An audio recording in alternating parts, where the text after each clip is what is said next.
This week, Academy football is part thrill of victory and part agony of defeat as the season counts down to America's game, just 2 weeks away. For Air Force, it's thrill after overtime thrill as the Falcons gobble up one of the nation's hottest offenses. You know, this was as Bolt Brotherhood gets. For the Black Knights of Army, they ladled out a gravy boat of sloppy play, but managed to serve up a dub against a one-win team. We're just not going to be able to make the mistakes we made today if we hope to win next week. And for Navy, it's the agony of defeat as the mids go down at the final whistle. You know what I mean? Just heartbreaking loss, you know, heartbreaking for our seniors, heartbreaking for those guys that laid it all on the line out there. We'll size up the action and take a deep dive into what it means to be a leader on an Academy football team as we look ahead to the final weeks of the season. It's all right here on Behind the Lines, the Academy Football Report.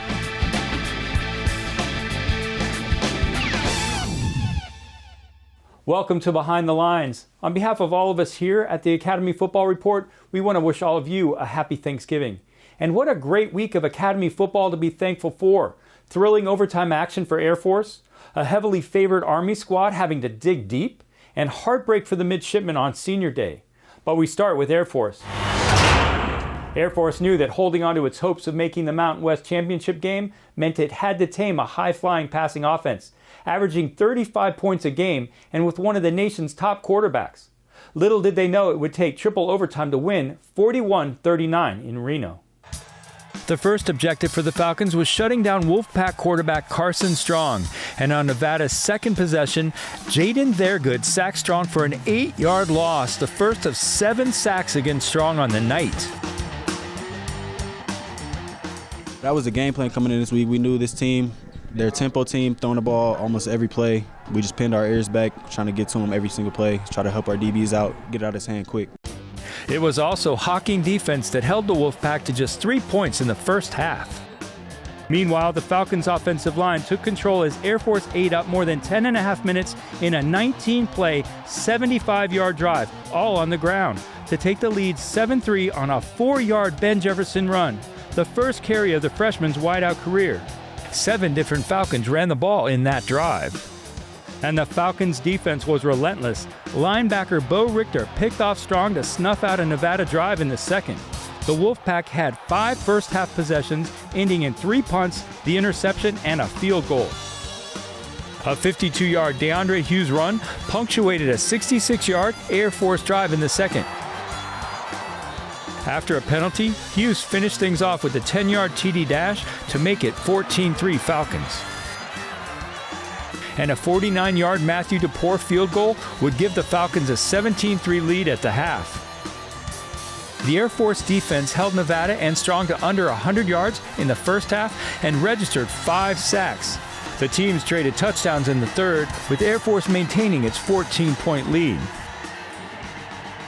Our execution was pretty good, really, through the first three-plus quarters, and then we had a couple possessions where that was not the case. Air Force had successive drives of a punt, fumble, punt, while Nevada and Strong orchestrated 2 TD drives to tie the game at 24 with 3 minutes and 13 seconds left in regulation play. Air Force won the toss and had the first possession of overtime and scored a touchdown on a 2-yard Dane Kinnaman run to make it 31-24. But Nevada answered with a TD run and the game was tied at 31. In the second OT, Nevada took the lead on a 19-yard Strong TD pass. The 2-point conversion made it 39-31 Nevada. But the Falcons answered back on a Brad Roberts 1-yard run, followed by a DeAndre Hughes 2-point conversion to tie the game at 39. Subsequent overtime periods this season are a series of 2-point tries, with quarterback Hazik Daniels giving Air Force the lead 41-39. And then, the biggest defensive play of the game. Strong safety Camby Goff's pass breakup in the end zone to preserve the victory for the Falcons. Good things happened when Camby Goff's on the field. There were 2 games where he didn't play, maybe 2.5 games where he didn't play a whole lot, and those weren't outcomes that we wanted. He has a knack for playing the sport. Offensively, the Falcons put up 499 yards, including a 221-yard rushing performance from Hughes. When we go into the game, we always have a game plan. I was getting a couple carries there in practice, but I could never imagine getting 22 carries a game, but when I was given an opportunity, I had to take it. For Coach Calhoun, it was an electrifying win. We found a way.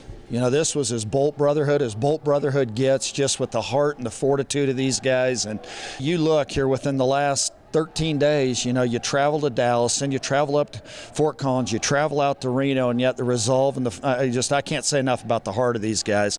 There's still an outside shot for the Falcons to make the Mountain West Conference Championship game. Air Force, Boise State, and Utah are all tied atop the Mountain Division at 5-2. For all the details on how it might stack up, visit our YouTube channel, Behind the Lines, the Academy Football Report. And now to Army. For the Army Black Knights, playing their second one-win team in 2 weeks, the play on the field wasn't anything like the previous week when the Black Knights put up 63 points against Bucknell. The Minutemen hung tough until a fourth quarter surge by Army put the Black Knights past UMass 33-17. Aaron Summers has more on the closing stanza at Michie Stadium for this season. The victory marks Army's sixth straight this season, and for the 27 seniors who took part in Army's Senior Day, it gives them a 23-3 record at Michie Stadium, and they graduate as one of the winningest teams in Black Knight history. Proud of our seniors and getting a win on Senior Day. They've sure meant a lot to the program over the last 4 years, and I was just happy that we were able to get a victory for them. It was a hard-fought victory. UMass struck first, getting into scoring position after a recovered fumble. The Black Knights held the Minutemen to a field goal and responded quickly. Running back Tyrell Robinson cashed in on a career-long 87-yard touchdown run. A successful two-point conversion made it 8-3 Army. I seen Brandon Walters get a nice little cut block in front of me, and then Isaiah Alston was down the field just blocking for a long time, blocking his tail off for me. So I'm glad they're on our side right now. The teams traded touchdowns to open the second, and then the Army defense stepped up. Linebacker Andre Carter came in with his third sack of the day and forced a fumble. Army's Nolan Cockrell recovered to set up a field goal before the half for the 19-10 halftime lead. The sack by Carter broke the record for most sacks in an academy season at 13.5. and puts Carter back on top of the NCAA leaderboard. Happy for Andre Carter getting the setting the new record for sacks in a season at Army that's been around for a good while, and he's a good player, and was happy to see him make some plays this afternoon. We came up with some plays, came up with some turnovers defensively, which were big. That certainly made a difference in the game. After a scoreless third, a UMass touchdown brought the Minutemen within 2. Then Army locked in, putting together 2 touchdown drives that ate up 11 minutes of clock in the final quarter for the 33-17 win. Head coach Jeff Monken did announce Monday that Army lost senior cornerback Julian McDuffie for the season due to a leg injury during the UMass game. Playing in just 8 of the Black Knights' 10 games this season, McDuffie was the team's 5th leading tackler. The Black Knights rushed for 377 yards in the victory, 137 by Robinson in just 9 carries. Coach Monken said they'll have to establish more of a passing game next week at Liberty. The 7-4 Flames are coming off a 42-12 loss at home to number 21 Louisiana. That loss breaking a program record 15-game home winning streak. Graham? Thank you, Aaron. And of course, following Liberty is Army's matchup with Navy in America's game on December 11th. And Behind the Lines will be there to cover all the action. By the way, Army's victory puts head coach Jeff Monken at 56 career wins. That's just 2 games shy of tying Charles Daly as the second winningest coach in Army football history. And now to Navy. For the midshipmen, the focus was on the seniors who played their last home game at Navy Marine Corps Memorial Stadium this past weekend. Earlier in the week, the seniors got their post-graduation military service assignments. For instance, linebacker and co-captain Diego Fago is destined for the Marine Corps Ground Forces, while slot back and co-captain Chance Warren will become a Navy pilot. On the gridiron on Saturday, the service assignment was East Carolina. A strong performance from the Navy Senior Corps was punctuated by an electrifying play by a freshman. But in the end, it was an ECU freshman who would break the hearts of the Navy faithful as time expired, handing the Mids a 38-35 loss. Diane Roberts has more. The pomp and circumstance celebrating the midshipmen seniors could only foreshadow the drama that was to come. ECU brought its potent offense to Annapolis and started quickly.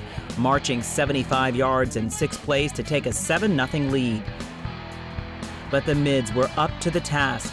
Quarterback Ty Lavatai finishing off a 10-play, 78-yard drive with a 4-yard strike to senior receiver Michael Cooper to tie the score at 7.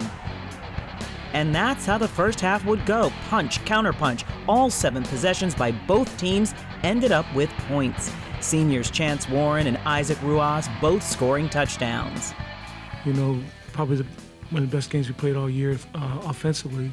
The Pirates would score 3 first-half TDs and a field goal to lead 24-21 at the half.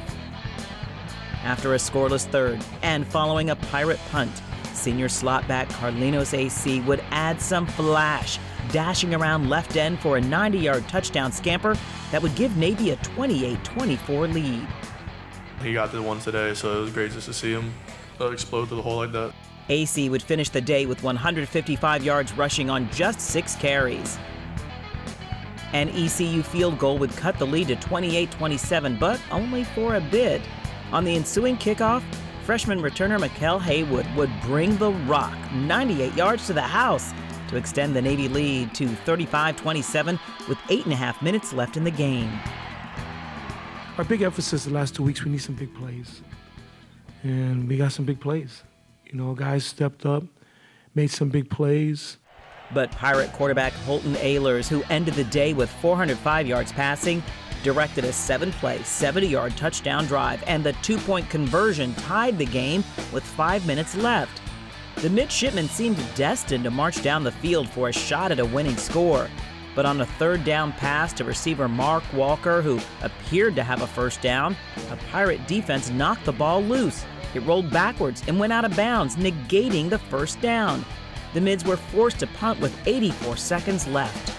Ehlers marched the Pirate squad downfield, including a 46-yard pass to Tyler Snead to set up a shot at a winning 49-yard field goal. But a false start penalty pushed the ball back another 5 yards for freshman walk-on kicker Owen Daffer, whose career best was from 39 yards. As time expired, Daffer hit the game winner to send the Mids to their 8th defeat in 10 games this season. And afterwards, in the locker room, heartbreak and the realization that they just didn't get it done. We didn't finish the job that we wanted to finish. A lot of missed tackles and mistakes in the back end that we don't normally make. Yeah. A lot of tears in there. Just told those guys I love them. Sorry for the seniors that we couldn't send them out the right way. Navy has 2 games left. This week, their final conference game at Temple, followed by the matchup with Army. The Owls are 3-8 on the year, 1-6 in conference action, and playing their final game of the season. Thank you, Diane. And in case you're wondering, freshman walk-on kicker Owen Daffer was presented with the game ball by ECU head coach Mike Houston, and he'll be on scholarship beginning next season. When Behind the Lines returns, we'll pay tribute to the service assignments handed out this week by taking a close-up look at what it takes to be a leader on an academy football team of leaders. Don't go away. We'll be right back after this.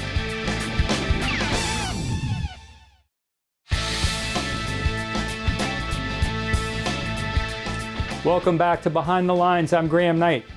To date, our most popular YouTube post was the profile of the players selected as captains of their academy football teams, the leader of future leaders. But there's a layer to this story that we haven't been able to share on our broadcast until now. Diane Roberts and I broke it down recently in an episode of Behind the Lines Unfiltered. Here's the first of 2 small excerpts from that episode. You did a piece on leadership, and the thing is that in linear broadcast and cable, we're limited to a certain amount of time. There was so much more to that leadership piece. And part of what we want to do in this kind of Behind the Lines Unfiltered is really dig into that. Diane, why don't we do this? For anybody who hasn't seen the piece, let me just play it for you now, and we'll be back in about 2 minutes, and we'll really dig into it. Here's Diane's piece from our first episode. Graham, leadership is nothing new in sports, but at service academies, it might take a little bit different form. These guys, after they leave the playing field, they're going to go on to be leaders in the military. So leadership is something special, especially for the captains. We, as captains, we're in charge of holding the standard and kind of pushing the culture of the team, making sure that's upheld. But That's not taking away from any of the leadership abilities or capabilities of the other people on the team. These may be Army linebacker Eric Smith's words, but it's a common refrain echoed at Air Force, Navy, and Coast Guard, too. If you talk to the captains of any of the service academies, they'll tell you any one of the players could have been captain. When your marching orders after college dictate service to country, service on the field is another opportunity to set an example. As a leader, as a captain, I think he embodies, what I want to aspire to, because, his mentality, the way that he attacked every single day with that positive attitude, checking his baggage at the door, leaving everything behind. I'm like a fiery, leader, stuff like that. But Malcolm was very quiet and just led by example. So I like to take pieces of that, try to take some stuff that he showed me leadership-wise and try to translate it to the way I lead. The thing that I love about these young men, they embody everything that we're looking for here at the Naval Academy. They're obviously really, really good football players, but they're good people. They're men of integrity and character. I think our players did a really good job of selecting members on our leadership council that will represent them well and do a good job with leadership. Leadership can be an individual responsibility, but a collective one too, and everybody can play a part that way. I like, especially for older guys, our seniors, to feel like, hey, here's a way where we can impact the direction of our team, rather than just saying it's solely 3 or 4 guys that can do that. So that's a look back at the piece we did on leadership earlier in the season. When we return, we're going to add a whole new chapter to the story and break down the 3 C's of being a captain. Stick with us. Behind the Lines, we'll be right back after this.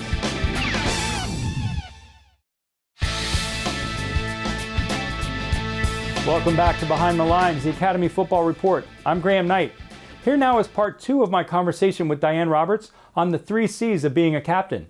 Our conversation picks up with a look at how more traditional colleges approach the role of their captains. I want to create a little contrast because as part of your piece, I ended up interviewing Sean Elliott, the head coach from the Georgia State team and the Panthers.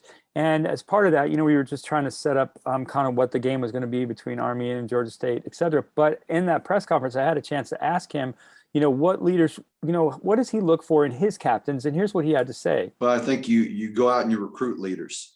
I think during the recruiting aspect of it, you got to find individuals that have been captains on their football team, that have done things right in the weight room, that are solid in the classroom. You need to go out and recruit leaders just like you need the 4-4 tailback. I mean, you've got to do that. And we've made a point of going through our roster and really pinpointing guys that have been captains on their high school teams, guys that have won at a high level on their teams. And I think, if I have to go around here all the time and try to build leadership, then I'm spinning my wheels. Let's go recruit leadership and let me go teach them how to play the game of football. I think it's really interesting that, Coach Elliott is talking about, he wants to go out and find leaders. And then, of course, Coach Calhoun, Troy Calhoun from the Air Force Academy, he says that, leadership can be individual, but it can also be collective. And he feels very strongly that everybody on the team can play a part, and he feels like it's important for them and they can all have an impact in the direction of the team, but also in the direction of, what's happening after that, not just the 2 or 3 or the 4 captains who are picked. Yeah, no, it's fascinating. But here's the real nugget. You came up with this great bit that we just didn't have time for in the show. And to me, this is the magic. To me, this is the Quan. I'm going to steal the line from Jerry Maguire. Quan. Yeah, the Quan. So what are the 3 C's? Larry Lauer and Kevin Blue. And they say that team captains have to have the 3 C's. The first C is caring. They have to be undeniably passionate about the game, but also about their teammates. And if you think about it, every good captain, what do they say after games? They're always talking about their teammates. And they never say it in a kind of lackadaisical way either. The really good ones, they always have a lot of passion about it. So caring. The other one is courageous. They have to be willing to step up. They have to be able to walk the talk. They can't be afraid to complete assignments just because they're hard. And so when you see an individual do that, when you see your captain do that, then you as the non-captain player, it gives you confidence that you can do it as well.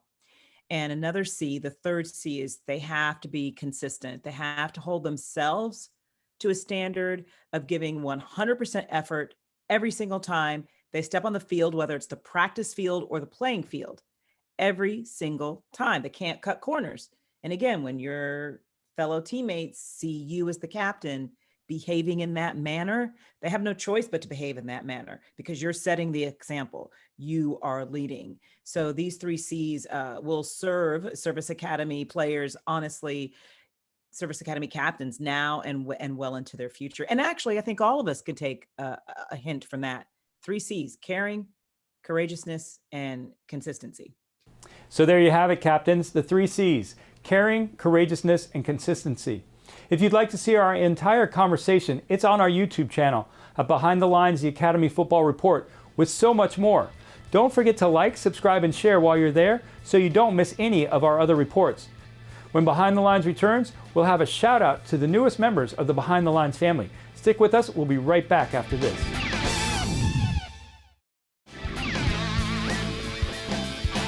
All right, that's just about going to do it for this edition of Behind the Lines. But before we close out the show, we want to give a huge shout out to all the servicemen and women from around the world watching Behind the Lines on American Forces Network. Welcome to our show, and thank you for your service. We're absolutely thrilled to be able to share our show with you. We also want to give a big shout out to Ike Behar, our new wardrobe sponsor.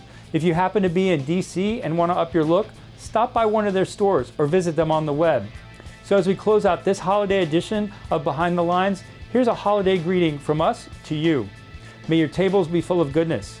May your hearts be full of love. And may your souls be full of peace. We look forward to seeing all of you right here next week on Behind the Lines.